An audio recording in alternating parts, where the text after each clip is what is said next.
أعوذ بالله من الشيطان الرجيم بسم الله الرحمن الرحيم الحمد لله الذي هدانا لهذا وما كنا لنهتدي لولا أن هدانا الله لقد جاءت رسل ربنا بالحق والصلاة والسلام على أشرف الأنبياء المرسلين خاتم النبيين مولانا ومولا ثقلين جد الحسن والحسين بالخاص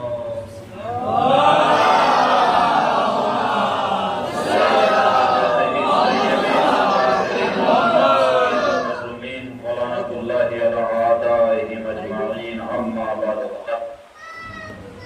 قال الله تعالى في القرآن الكريم وقاله الحق بسم الله الرحمن الرحيم قل إن صلاتي ونسكي ومحياي ومماتي لله رب العالمين صلوات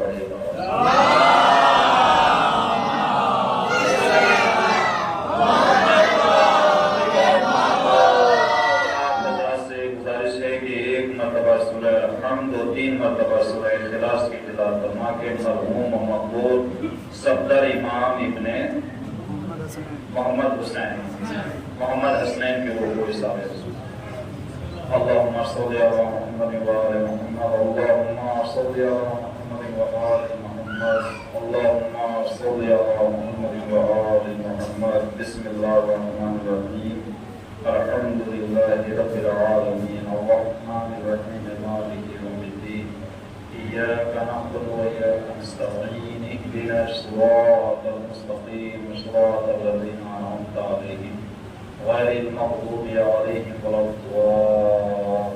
الضالين بسم الله الرحمن الرحيم قل هو الله أحد الله الصمد لم يلد ولم يولد ولم يكن له كفوا أحد بسم الله الرحمن الرحيم قل هو الله أحد الله الصمد لم يلد ولم يولد ولم يكن له كفوا أحد بسم الله الرحمن الرحيم قل هو الله أحد الله الصمد لم يلد ولم يولد ولم يكن له كفوا أحد اللهم صل على محمد وآل محمد اللهم صل على محمد وآل محمد اللهم صل على محمد وآل محمد جو تلاوت میں نے کی ہے اس تحفے کو میں نے چاہتا معصومین علیہ السلام کی خدمت میں پیش کیا اور وہاں سے جو بھی ثواب معین ہوا اور معصومین کے وسیلے سے صفدر امام ابن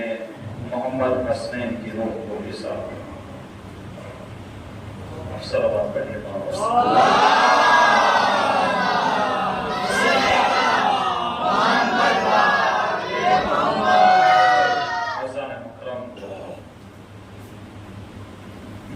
اس سے پہلے کہ میں اپنی مجلس کا آغاز کروں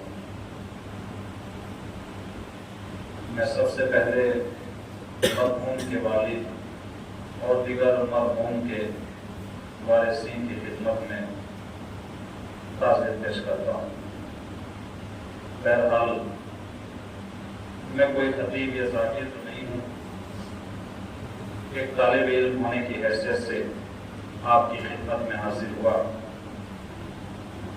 اور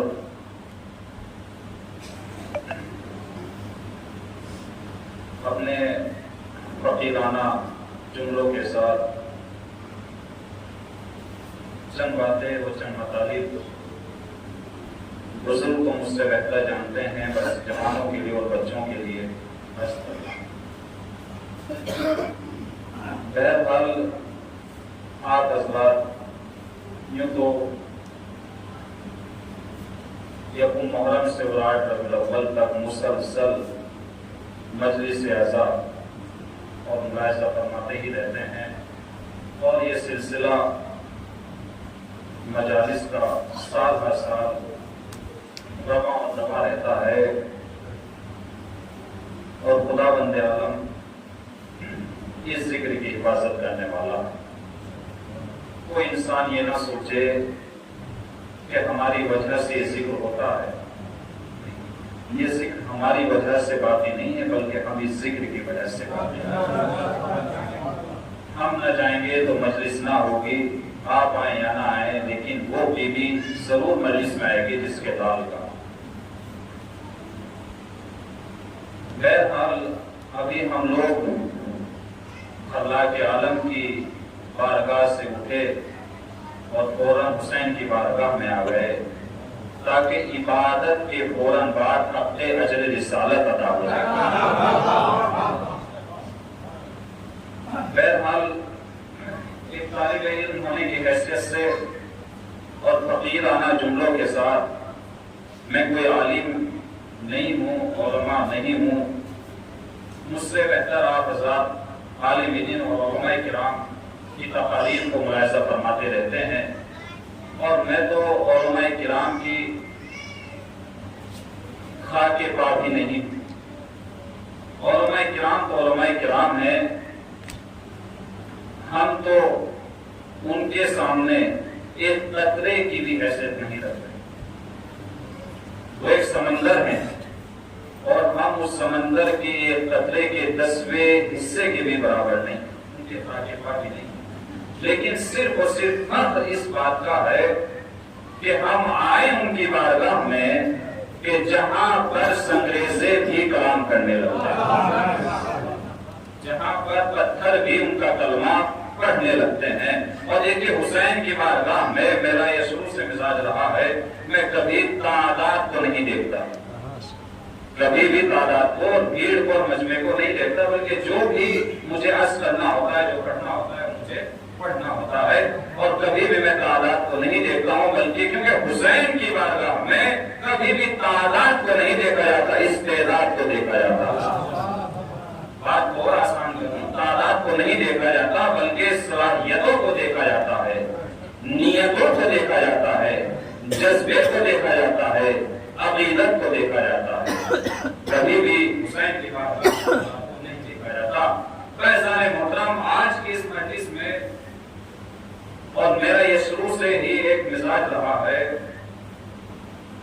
کہ ہمیشہ مجلس چاہے ایک ہو یا خمسہ ہو یا عشرہ ہو، اپنے موضوع پر آخر تک وہ چلتی رہے، اور انشاءاللہ جو بھی عرض کروں گا وہ ایک ہی موضوع کے اوپر گفتگو ہوگی۔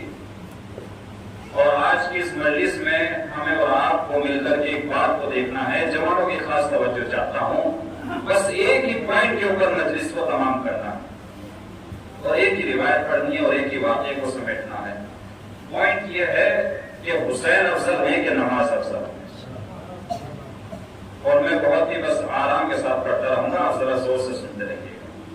حسین افضل ہے کہ نماز افضل؟ آج بہت سے لوگ ہیں کہ جو نماز کو حسین سے افضل اور حسین کو نماز سے افضل، کچھ لوگ وہ ہیں کہ جو نماز کو حسین سے آگے بڑھا دیتے ہیں، کچھ لوگ وہ ہیں کہ جو حسین کو نماز سے آگے بڑھا دیتے ہیں۔ آئیے ہم رسول کی زندگی میں چل کر کے دیکھیں گے کہ رسول نے نماز کو حسین سے آگے کیا ہے یا حسین کو نماز سے آگے کیا ہے۔ دیکھیے کوئی بھی چیز ہے وہ ہمارے لیے کسی عام انسان کا قول حجت نہیں ہے، ہمارے لیے بس 2-3 چیزیں ہی حجت ہے، یا تو کلام اللہ یا سیرت معصوم، بس یہی چیز ہے۔ اور ہمیں دیکھنا ہے کہ رسول نے نماز کو حسین کے اوپر ترجیح دی ہے یا حسین کو نماز کے اوپر ترجیح دی ہے، دونوں کو برابر رکھا، بس یہی پوائنٹ ہے، اسی کے اوپر ہمیں دیکھو آپ کو توجہ۔ ایسا محترم، آپ آمادہ ہیں سننے کے لیے؟ آمادہ ہیں تو مل جل کے سوالات پڑھیے بابا۔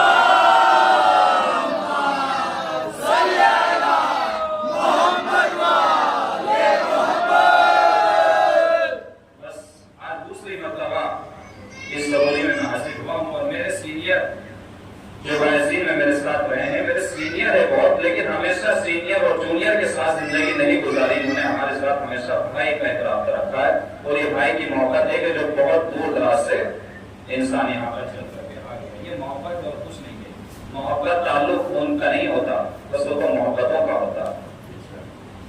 تو احسان محترم، یہ ہمارے برادر بزرگ ہیں اور مجھے بڑا فخر محسوس ہو رہا ہے کہ وہ میری مجلس میں موجود ہیں۔ میں بیان کرتا رہوں گا، وہ سر ہلا ہلا کر کے میری بات کی تصدیق کرتے رہیں گے انشاءاللہ۔ آپ توجہ فرمائیے گا کہ دیکھیں کہ فرش اعظم یہاں پر ہر ایک انسان نہیں آتا، یہاں پر ہر ایک انسان نہیں آتا، یہاں وہی آتا ہے کہ جس کو بلایا جاتا ہے۔ آپ دیکھیے کہ سروری میں پڑھا اور یہاں کا مجمع جو ہے وہ میں نے دیکھا ہے، میں نے مجلس کو آج میں پہلی مرتبہ پڑھنے کا شرف حاصل ہوا ہے، مگر سننے کا بھی ایک مرتبہ شرف حاصل ہوا ہے فرش اعظم پر بیٹھ کر، اور میں نے آپ کو دیکھا کہ آپ کس قدر جو ہے وہ حوصلہ افزائی کر رہے ہیں۔ آپ توجہ رکھیے گا، عزیزان محترم، فرش اعظم یہ معرفت کی دین نہیں ہے بلکہ یہ فطرت کی دین ہے۔ یہ فطرت کی دین نہیں ہے بلکہ یہ معرفت کی دین ہے۔ فرش اعظم فطرت کی دین نہیں ہے بلکہ معرفت کی دین ہے۔ فرش اعظم پر فطرت نہیں بلکہ معرفت بلا کے لے کے آتی ہے، معرفت لے کر کے آتی ہے فرش اعظم پر۔ یہ جملوں کو بدل کر یوں کر دیا جائے کہ فرش اعظم پر وہ آتا ہے کہ جس کا نصیب بیدار ہو، فرش اعظم پر وہ آتا ہے کہ جس کی شعور بیدار ہو، فرش اعظم پر وہ آتا ہے کہ جس کا عقیدہ زندہ ہو، فرش اعظم پر وہ آتا ہے کہ جس کا جذبہ زندہ ہو، فرش اعظم پر وہ آتا ہے کہ جس کی فکر زندہ ہو، فرش اعظم پر وہ آتا ہے جس کا عقیدہ زندہ ہو، فرش اعظم پر وہ آتا ہے کہ جس کا نصیب زندہ ہو، فرش اعظم پر وہ آتا ہے کہ جس کا ایمان زندہ ہو۔ یہ جملہ بدل کر یوں کر دیا جائے کہ فرش اعظم پر وہ آتا ہے کہ جس کا حسب زندہ ہو، فرش اعظم پر وہ آتا ہے کہ جس کا نسب زندہ ہو۔ کیوں؟ اس لیے کہ فرش اعظم پر وہ آتا ہے کہ جس کا شجرہ زندہ ہو، اس لیے کہ فرش اعظم پر آنے کے لیے ماں کے دودھ کی شرافت بھی چاہیے، باپ کے خون کی طہارت بھی چاہیے۔ ایک صلوات پڑھیے بابا سے بلند۔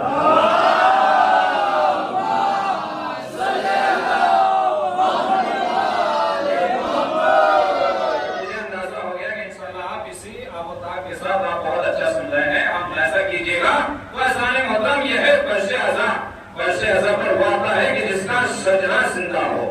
عزیزان محترم، آپ توجہ دیکھیے گا، آپ دیکھیے ایک لفظ ہے آپ کی بارگاہ میں عرض کرنا چاہتا ہوں، میں 2-4 منٹ اور آپ کی طویلی گفتگو میں دوں گا، اس کے بعد میں ٹاپک کی طرف آؤں گا تاکہ 2-4 جو افراد آنے والے ہیں وہ آ جائیں۔ میں یہ سمجھوں گا کہ ہسوری کا کلیم مجمع میری نگاہوں کے سامنے موجود ہے۔ عزیزان محترم، دیکھیے کہ جنت ہمارے لیے خلق نہیں ہوئی ہے، یہ ہمارے لیے خلق ہوئی ہے۔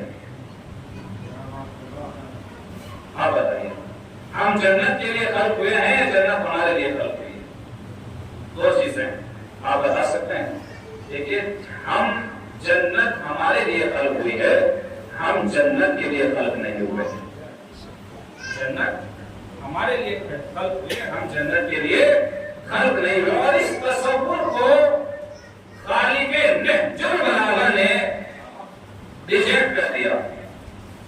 کون علی آدم کی مٹی گوندنے والا، نوح کی کشتی کو پار لگانے والا، ابراہیم کے لیے آگے نمرود کو گلزار بنانے والا، دربار فرعون میں موسیٰ کی مدد کرنے والا، معراج پر رسول سے مسافرہ کرنے والا، کوہ طور پر موسیٰ سے گفتگو کرنے والا، وہ علی کہ جس کے سامنے قضاء مسلک کو بٹھا دیا جائے تو توریت والوں کے درمیان توریت سے فیصلہ کرنے والا، زبور والوں کے درمیان زبور سے فیصلہ کرنے والا، انجیل والوں کے درمیان انجیل سے فیصلہ کرنے والا، اور قرآن والوں کے درمیان قرآن سے فیصلہ کرنے والا۔ ایک جملہ آپ کی سماعت پر قبل کرتے ہوئے ذاکر بھائی یہ جملہ کہنے میں رب جانیے، کون علی؟ وہ علی کے جو حق اختلاف رکھنے کے باوجود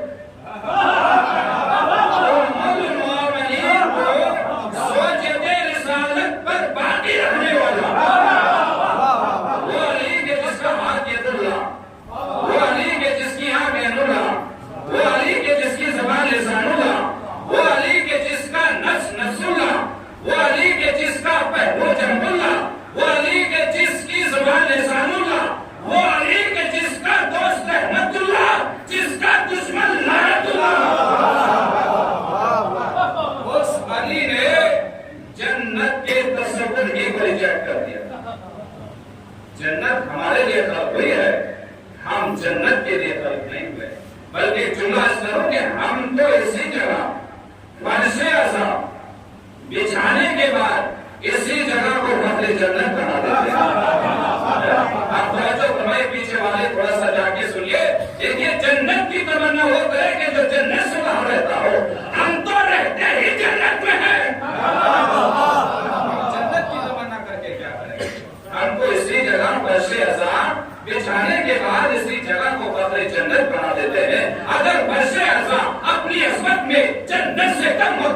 ابھی جنت والے جنت چھوڑ کے یہاں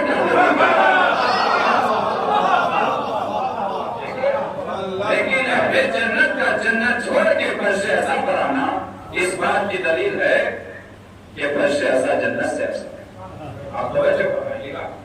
آپ دیکھیے ایک عاشق حسین، توجہ چاہتا ہوں آپ سبھی حضرات کی جوانوں کے خصوصاً توجہ چاہتا ہوں. ایک عاشق حسین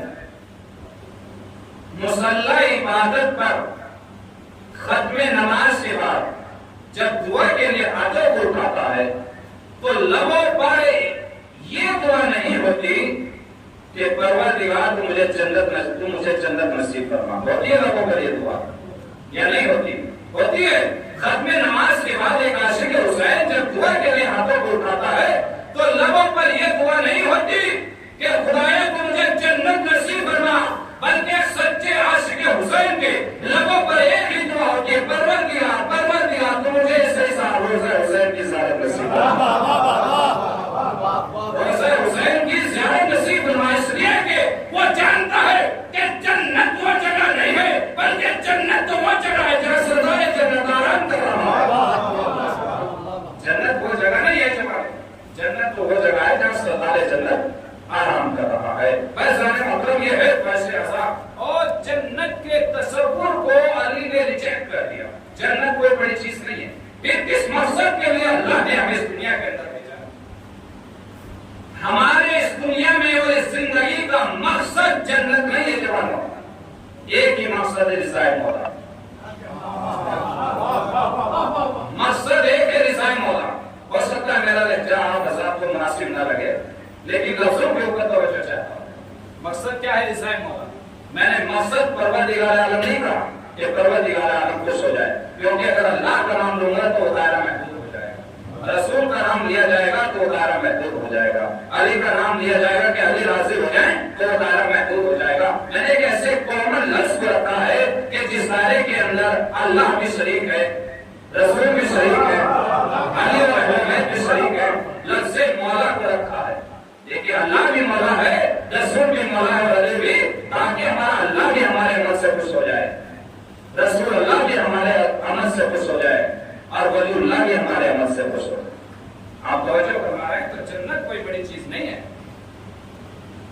زندگی کا مقصد ہے رضائے مولا. آپ نماز پڑھیں تو اللہ کے لیے، آپ عزاداری کریں تو مولا کی رضا کے لیے، کسی کی رضا کے لیے نہیں کریں. آپ توجہ رکھیے گا.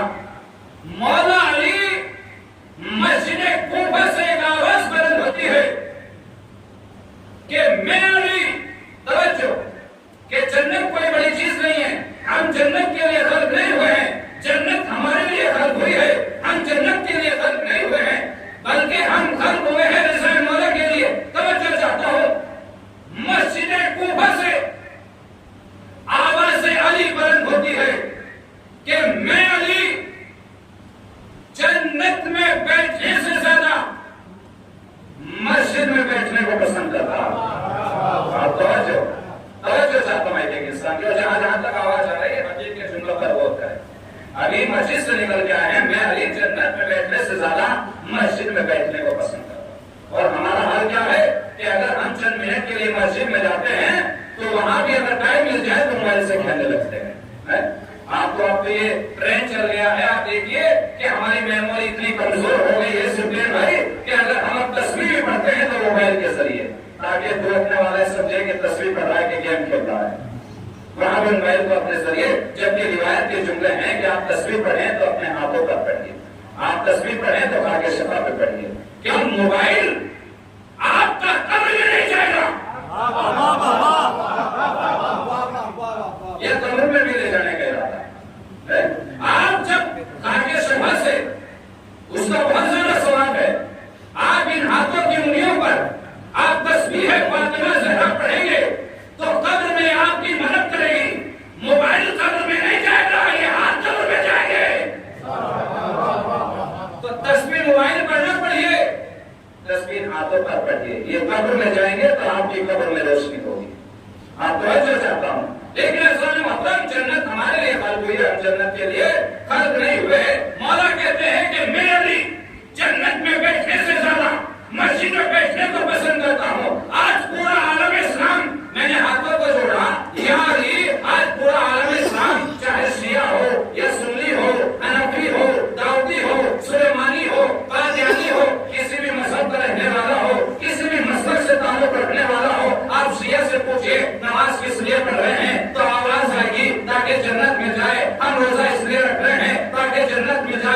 سنی سے پوچھے آپ نماز کیوں پڑھ رہے ہیں تو آواز آئے گی تاکہ جنت مل جائے، جہنم سے نجات مل جائے، جنت نصیب ہو جائے۔ آپ حناسبی سے پوچھئے، داؤدی سے پوچھئے، سلیمانی سے پوچھئے، قادیانی سے پوچھئے، آج مسلمانوں کے 73 فرقوں کی یہی آواز آئے گی کہ نماز جنت کے لیے، روزہ جنت کے لیے، جہاد جنت کے لیے، خمس جنت کے لیے۔ اور میرا علی کیا کہہ رہا ہے کہ میں علی مسجد میں بیٹھنے سے زیادہ، جنت میں بیٹھنے سے زیادہ مسجد میں بیٹھنے کو پسند کرتا ہوں۔ میں کہوں گا کہ یا علی اس جملے کی وضاحت فرما دیجئے۔ آج پورا عالم اسلام جنت کی لائن میں کھڑا ہوا ہے، چاہے کسی بھی مسلک سے تعلق رکھنے والا ہو، کسی بھی طریقے سے تعلق رکھنے والا ہو۔ علی آپ کیا کہہ رہے ہیں؟ اس جملے کی وضاحت کیجئے۔ تو مسجد کوفہ سے آواز امامت آتی ہے کہ ذاکر وائز میں علی اگر جنت میں بیٹھوں تو میرا نفس خوش ہوتا ہے، مسجد میں بیٹھوں تو میرا رب خوش ہوتا ہے۔ ایک صلوات پڑھیے بابا سے۔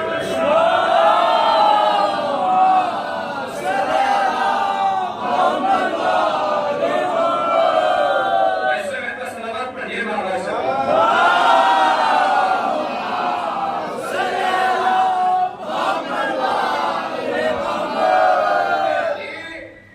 جنت میں بیٹھوں تو میرا نفس خوش ہوتا ہے، مسجد میں بیٹھوں تو میرا رب خوش ہوتا ہے۔ آپ دیکھیں تو جنت کوئی بڑی چیز نہیں ہے، ہم تو ہمیشہ رہتے ہی جنت میں۔ تو جنت مقصد زندگی نہیں ہے، مقصد ہے انعام زندگی۔ مقصد بلکہ جملہ میں نے بدل کے یہ بہت ہلکا جملہ میں نے کیا، جنت مقصد زندگی نہیں ہے، جنت انعام ہے محبت اہل بیت کا۔ ایک مثال دے دیتا ہوں بچوں کو سمجھانے کے لیے اور پھر میں اپنے اصل بیان کی طرف آتا ہوں۔ دیکھیے مسجد میں بیٹھنے کو پسند کیجیے، انعام اہل بیت، انعام محبت انعام اہل بیت کا نام ہے جنت۔ آپ علی اور اہل بیت سے محبت کیجیے، جنت آپ کے قدموں میں آ جائے گی۔ ہائی اسکول میں ایک باپ اپنے بچے سے کہتا ہے کہ بیٹا اگر تم مکتب میں پنجم میں یوپی ٹاپ کرتے ہو یا ہائی اسکول میں ٹاپ کرتے ہو تو ہم آپ کو ایک اسمارٹ موبائل دے کر دیں۔ تو میں اتنے بڑے مجمع سے سوال کرنا چاہتا ہوں، آپ بتائیے کہ جو آپ موبائل اپنے بیٹے کو دے رہے ہیں یہ مقصد ہے کہ انعام؟ یہ کیا ہے؟ مقصد کچھ اور ہے، یہ انعام مقصد کیا ہے؟ یوپی ٹاپ کرنا، فرسٹ ڈویژن سے پاس۔ تو جنت کوئی بڑی چیز نہیں ہے، جنت انعام ہے محبت ہے۔ مقصد ہے رضائے مولا، مقصد ہے رضائے مولا۔ آپ توجہ فرما رہے ہیں؟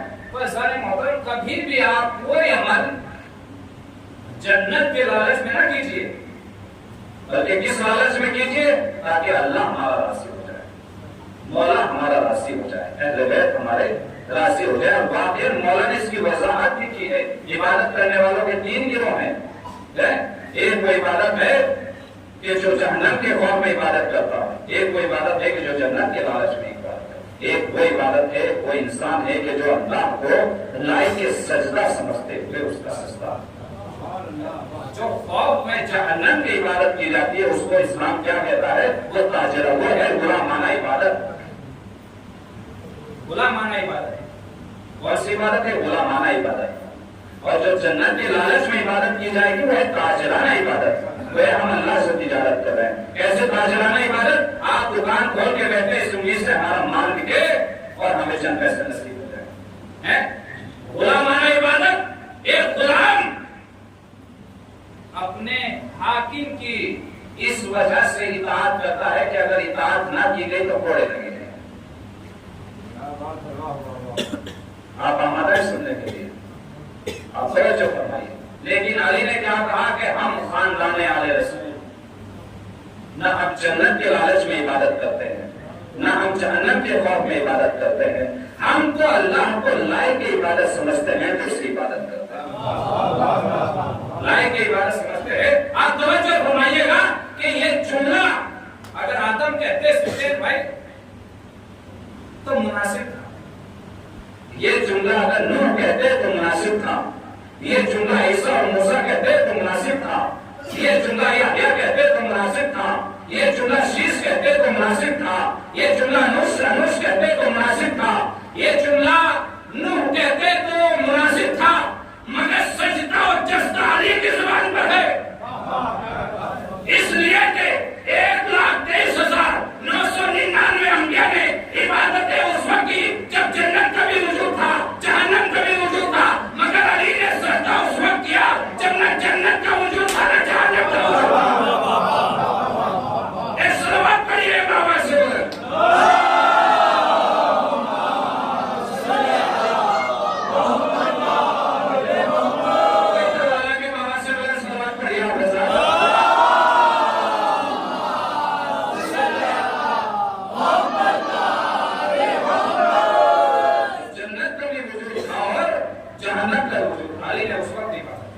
آپ توجہ فرمائیے. تو لہٰذا جب بات عبادت کا آ گئی تو جس آیت کو میں نے سرنامہ سفر قرار دیا ہے اس میں بھی پروردگار عالم عبادت کے سلسلے میں ذکر کر رہا. خداوند عالم کا ارشاد گرامی ہے کہ قل ان صلاتی و نسکی و محیای و مماتی للہ رب العالمین. اے میرے رسول آپ کہہ دیجئے کہ قل ان صلاتی, کہ بے شک میری عبادت, میری زندگی, میری حیات طیبہ اس اللہ کے لیے ہے کہ جو عالمین کا پالنے والا ہے. وہی بات آ گئی. عمل اس کے لیے ہونا چاہیے, رضائے مولا ہونا چاہیے, جنت کے لالچ میں نہیں. ہماری رسول کی پوری زندگی, رسول کی پوری حیات طیبہ اور رسول کی عبادت کس کے لیے ہے؟ یہاں تک کہ رسول کی موت بھی اس اللہ کے لیے ہے کہ جو عالمین کا پالنے والا ہے.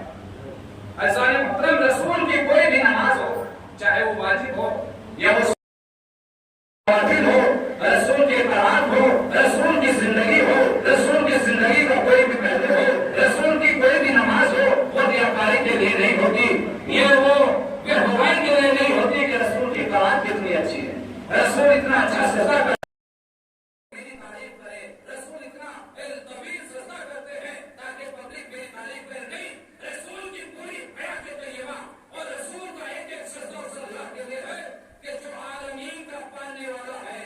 تو پھر وہ نماز بھی اسی اللہ کے لیے ہو رہی تھی جب سر رسالت سجدے میں تھا اور اس پر حسین بیٹھے. وہ اس لیے نہیں ہو رہی تھی وہ نماز کہ میری بیٹی مجھ سے راضی ہو جائے,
آپ کو بیٹھے بیٹھے یاد ہو جائے گا۔ آپ توجہ فرمائیے گا کہ آج اگر امام حسین کا حیثیت نوازہ بیٹھے ہوتے تو سر رسالت ہو جائے گا۔ آپ توجہ، ہاتھیے پر طٰہٰ، یاسین، مزمل، مدثر، صاحب معراج، ہاتھیے پر مصر اعظم، سید الانبیاء، سید الاوصیاء، ہاتھیے پر کا سر سجدے میں ہے، اس پر شہنشاہ بادشاہ بیٹھا ہوا ہے، شہنشاہ صبر بیٹھا ہوا ہے۔ آج پشت رسالت پر اگر حسین بحیثیت نوازہ بیٹھے ہوتے سر رسالت ٹوٹ جاتا، مگر کیا کیا جائے، آج پشت رسالت پر حسین بحیثیت نوازہ نہیں بیٹھے ہوئے ہیں، بلکہ مرضی پروردگار مجسم بن کے بیٹھے ہوئے ہیں۔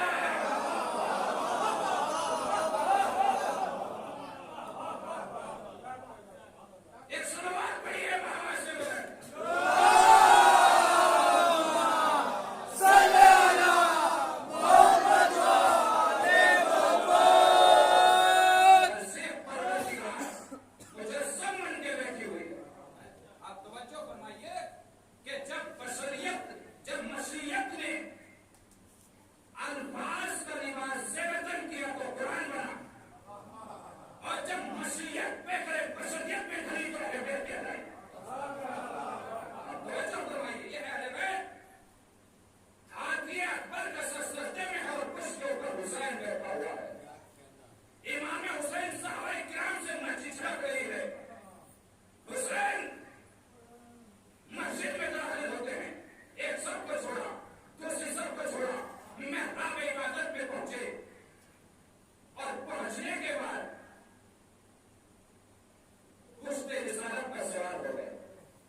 کو اٹھانا شروع کیا.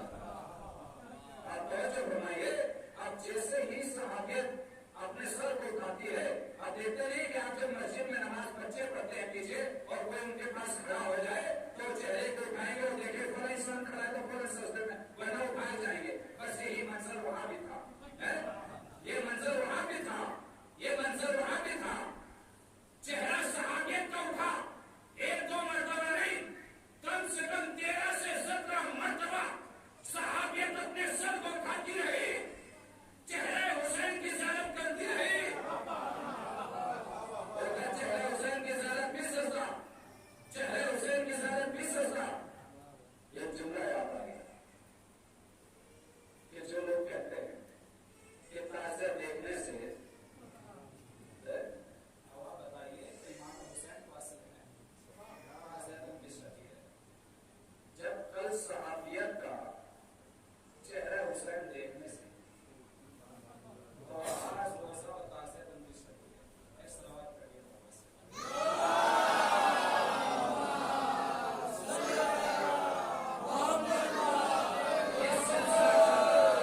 صحابیت دیکھتی رہی چہرہ حسین کو اپنی نماز میں, بھی نماز میں, بھی سرواس میں. یعنی ایک ہی وقت میں دو عبادتیں ہو رہی ہیں. ایک ہی وقت میں خلاق عالم کی عبادت بھی ہو رہی ہے اور چہرہ حسین کی زیارت بھی ہو رہی ہے. خدا و دین ملائے کہ جب ہم فرزند زہرا کی زیارت کریں سو سے بولی لائی کوئی بات نہیں ہے. ہم سب مل کے کھانا کھائیں گے. اور ناشتہ یہ ہوتا ہے کہ مومن پہلے کھا لیتے ہیں مولانا صاحب بعد میں, لیکن ہم ساتھ ہی کھائیں گے انشاءاللہ. آپ توجہ رکھیے گا. آپ سمجھے یہ کھانا تو آپ کا کام ہے, اترنا تو میری اپنی ذمہ داری. لیکن زیادہ ٹائم نہیں ہوگا, میں بس اپنی منزل پہ آ گیا ہوں. مجھے اتنا ٹائم نہیں رہنا چاہیے تھا, لیکن آپ کی اجازت ہے آگے 10 منٹ مزہ آیا کہ نہیں. ویسے ذکر حسین لیکن اگر مزہ آتا ہے تو بات سے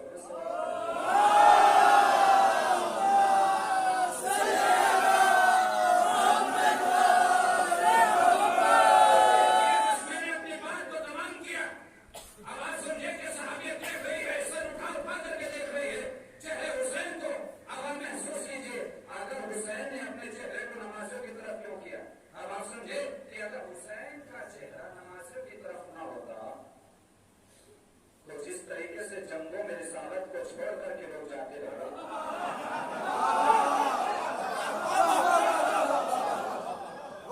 تو یہاں مسجد میں بھی رسالت محبت ہو رہی. یہ حسین کا ڈر ہے. آج یہ رسول کے پیچھے خلوص نماز نہیں ہو رہی ہے. یہ حسین کا ڈر ہے, نماز ہو رہی. لیجیے اب آپ چھوٹ جائیے بس میرے ساتھ, میں اپنی مسجد پہ آ رہا ہوں. توجہ چاہتا ہوں انشاءاللہ اس نقطے کے اوپر خاص توجہ چاہتا ہوں. آپ کا ایمان, میں کبھی یہ جملہ نہیں کہوں گا کہ ایمان تازہ ہو جائے گا, بلکہ تازہ ایمان ان کا ہوتا ہے جن کا پرانا ہو جاتا ہے. بلکہ ہمارا تو اہل بیت کی فضیلت سننے کے بعد ایمان تازہ نہیں ہوتا, ایمان میں اضافہ ہو جاتا ہے. میں آپ حضرات کے مسلسل چہرے پر زیارت کر رہا ہوں اس لیے کیونکہ مومنین کے چہرے کی طرف دیکھنا بھی پڑتا ہے. آپ خوش ہو جائیے. آپ حضرات کے دل میں سلامت پڑھیے.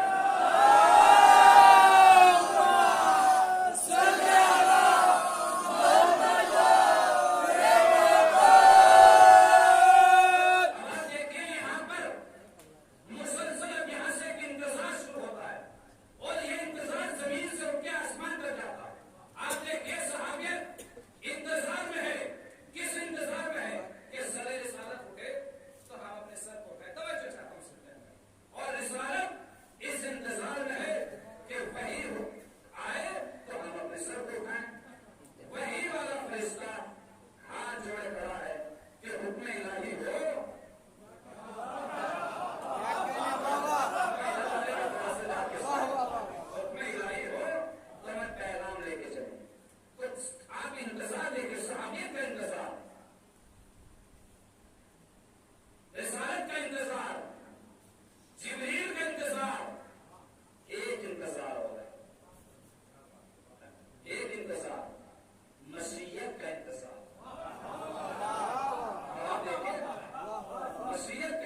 بارگاہ رسالت میں آئے اور آنے کے بعد ایک جملہ کہتے ہیں یا رسول اللہ، پیٹ میں درد بہت لوگوں کے تھا، یا رسول اللہ،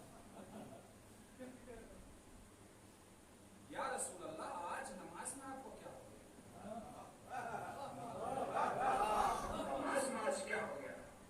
یہ 2 مرتبہ نہیں، 10 مرتبہ نہیں، 20 مرتبہ، 70 73 مرتبہ قسم خدا کی آپ توجہ ایک انسان کی اور جوانوں کی توجہ چاہتا ہوں اور بزرگوں سے دعا چاہتا ہوں اور آپ کی خاص توجہ چاہتا ہوں، کیونکہ آپ کی داد ایسی ہوگی جیسے پورے مجمع کی داد۔ ایک آپ توجہ فرماتا ہوں، آپ سے توجہ چاہتا ہوں، روایت کے جملے ہیں جب اس نے سوال کیا کہ یا رسول اللہ آج کیا ہو گیا تھا، آپ نے سجدے کو بھرپور دی، تو رسالت ماں کہتے ہیں، رسالت ماں نے حسین کا نام لے کر کے نہیں کہا بلکہ کہا کہ آج میرا بچہ میرا بچہ میرا بچہ میری پشت پر آ کے بیٹھ گیا تھا،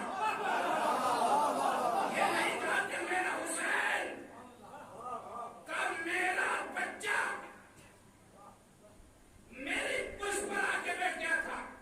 میں نہیں چاہتا تھا کہ جو کام میرا بچہ میری پشت پر بیٹھ کے کر رہا ہے، میں نہیں چاہتا تھا کہ وہ کام منقطع ہو جائے،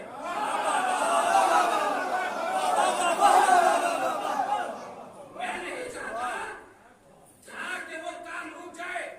جس کام میں میرا بچہ مصروف ہے، یہ ہمارے اور آپ کے گھر کا بچہ نہیں ہے، یہ خاندان نبوت کا بچہ ہے، یہ امامت کی آغوش کا پروردہ بچہ ہے، یہ چہرہ کی آغوش کا پروردہ بچہ ہے، یہ رسالت کی آغوش کا پروردہ بچہ ہے، یہ ہمارا اور آپ کا بچہ نہیں ہے۔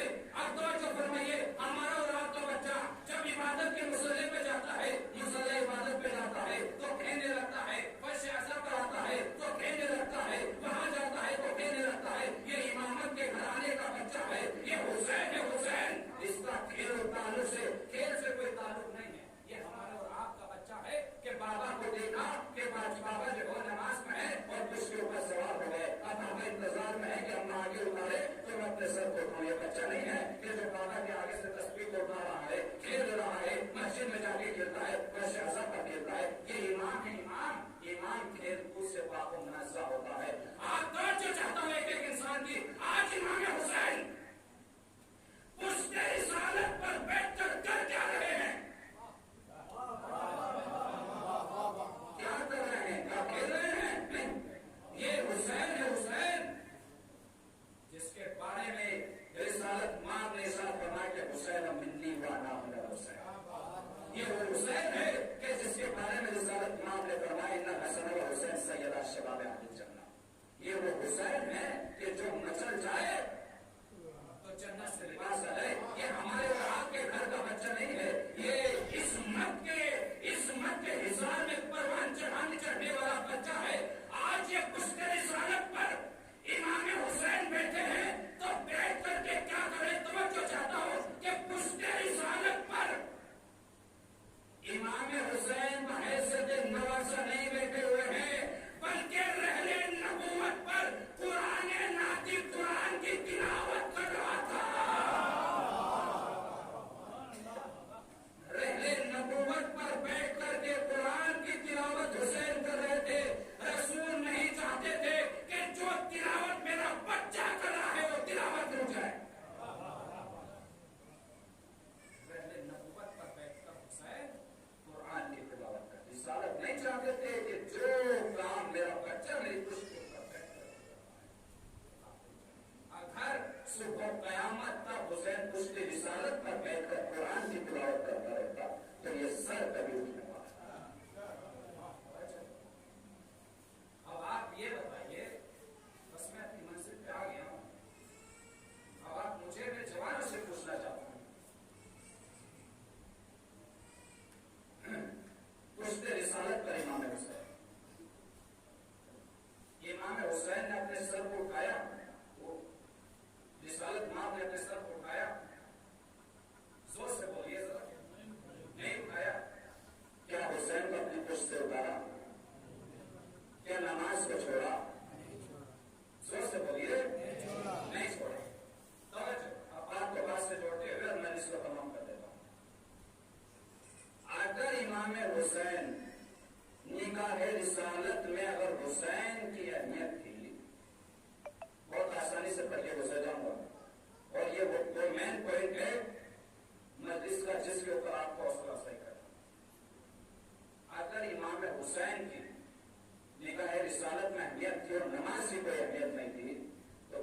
چاہیے تھا، نماز کو چھوڑ دیتے اور اپنی آنکھوں سے محبت میں حسین کو لے کے بیٹھ جاتے.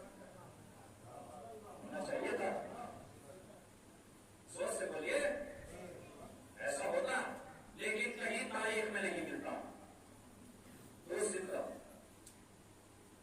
اگر امام حسین کی اہمیت نگاہ رسالت میں نہ ہوتی تو سجدے سے سر اٹھ جاتا. مجھ سے بچے گرتے ہیں تو گرتے رہے، بچوں کو بہت چوٹ لگتی ہے. ایسا ہوا نہ اس سے حسین کو اٹھا کے اپنی گود میں بٹھایا، نماز کو چھوڑا، اور نہ نماز کو حسین کہیے نہ حسین کو نماز. پھر کیا نماز بھی جاری رہی اور حسین بھی جاری رہے. جو جہاز کا جوان کہہ دیتا ہے بس حسین آ گئے زندگی میں، اور نماز.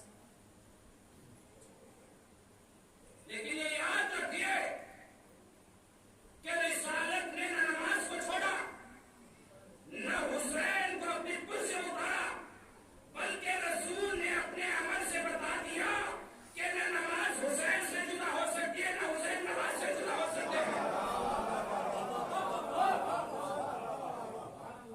نہ حسین نماز سے جدا ہو سکتے ہیں، نہ نماز حسین سے جدا ہو سکتی ہے. جب حسین پشت پر آ گئے تو کیا حسین کے آنے سے نماز رک گئی، سجدہ ٹھہر گیا؟ نہیں. ذکر الہی رکا نہیں، حسین کے آنے سے ذکر الہی میں اور اضافہ ہوگا. اگر عام طور سے رسالت 10 مرتبہ کہتے تھے تو آج حسین آ گئے تو رسالت نے 10 مرتبہ نہیں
حسین کی قربانی کا سلسلہ کربلا سے کوفہ اور کوفے سے شام تک جاری رہا.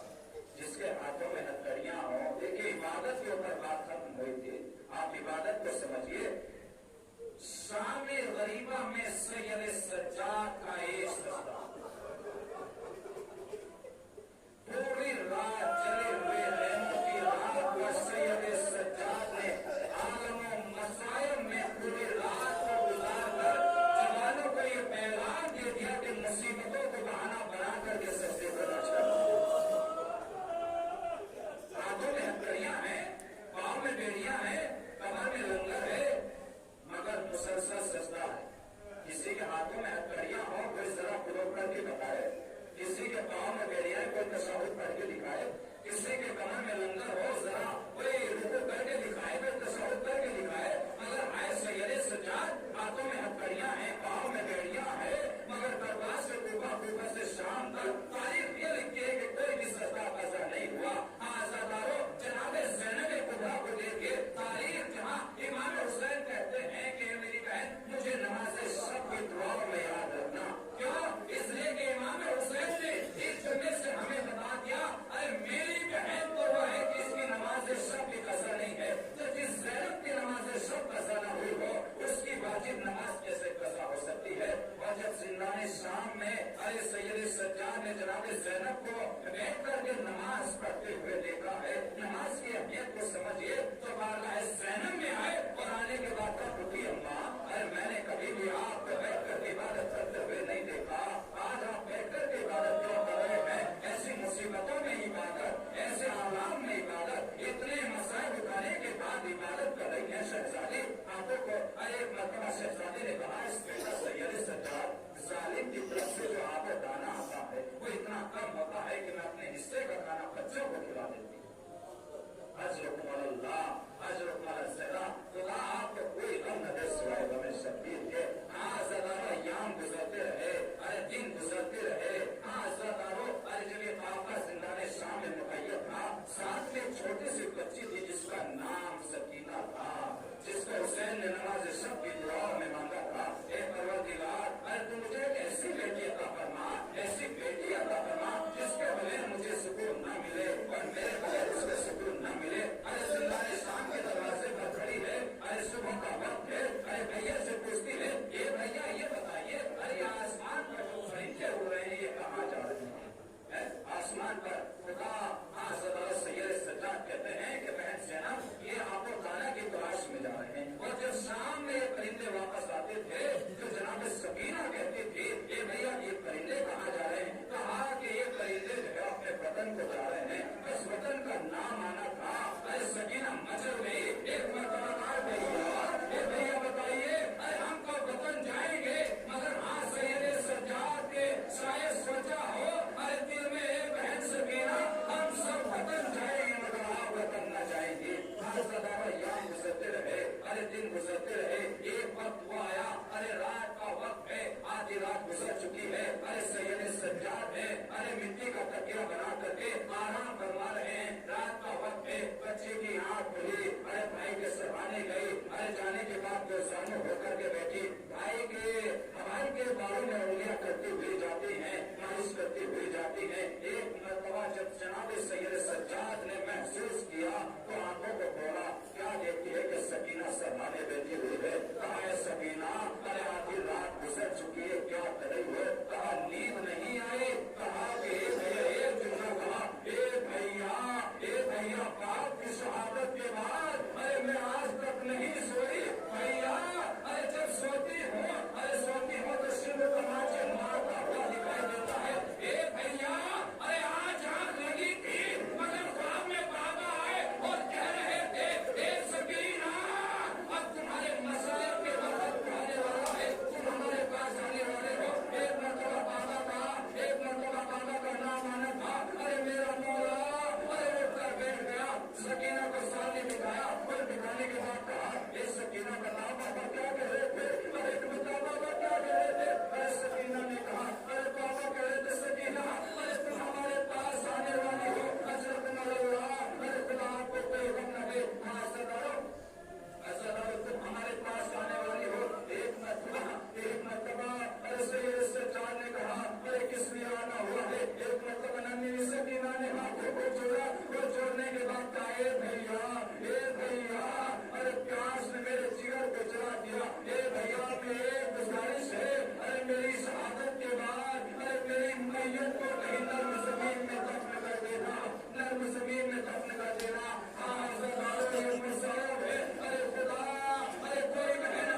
کو چھوڑا اور چھوڑنے کے بعد کہا بھیا ارے تم امام وقت تم ہی بتاؤ ارے پیاس کے کتنے مرتبے ہوتے ہیں؟ ایک مرتبہ ارے سید سجاد کہتے ہیں اے سکینہ جب پیاس لگتی ہے تو سب سے پہلے انسان کا گلا سوکھ جاتا ہے، اس کے بعد جب پیاس اور بڑھتی ہے تو انسان کا ذہن خوش ہو جاتا ہے، جب پیاس اور بڑھتی ہے تو انسان کے ہاتھ اور خوش ہو جاتے ہیں، جب پیاس کا درجہ اور بڑھتا ہے اور انسان کی زبان سوکھنے لگتی ہے، اور جب پیاس اور بڑھتی ہے تو جب پیاس اور بڑھتی ہے تو انسان کی زبان پہ کانٹے پگھل آتے ہیں۔ اے سکینہ ارے جب پیاس اور بڑھتی ہے ارے جس میں کمزوری آ جاتی ہے، ارے جب پیاس اور بڑھ جاتی ہے تو انسان کھڑے ہو کے چل نہیں پاتا، اے سکینہ جب پیاس اور بڑھ جاتی ہے ارے آنکھوں کے سامنے اندھیرا آ جاتا ہے، ارے جب پیاس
جانشین تیرے کلام کی جامع سبابوں کی فصل جو پریشان ہے ان کی پریشانی دور ہے، جو محفوظ ان کے پریشان